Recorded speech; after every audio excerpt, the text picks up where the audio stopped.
আমার জীবনে প্রেম মানেই ছিল প্রিয়াঙ্কা।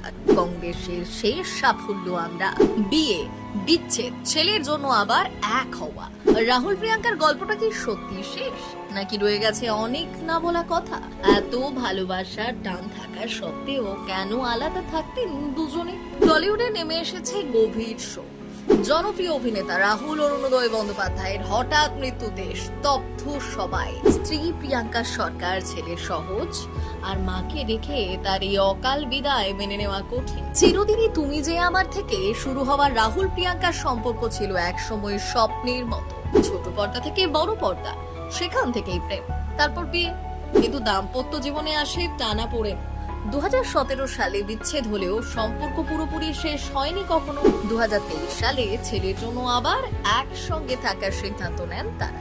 মৃত্যুর আগে এক সাক্ষাৎকারে রাহুল বলেছিলেন তার জীবনে প্রেম মানেই প্রিয়াঙ্কা সরকার। মজার ছলে বলেছিলেন, কংগ্রেসের শেষ সাফল্য আমরা, স্কুলের সামনে অপেক্ষা, লুকিয়ে দেখা করা, এই ছোট ছোট মুহূর্তগুলোতেই গড়ে উঠেছিল তাদের ভালোবাসা। কিন্তু সেই গল্প আজ অসমাপ্তই রয়ে গেল।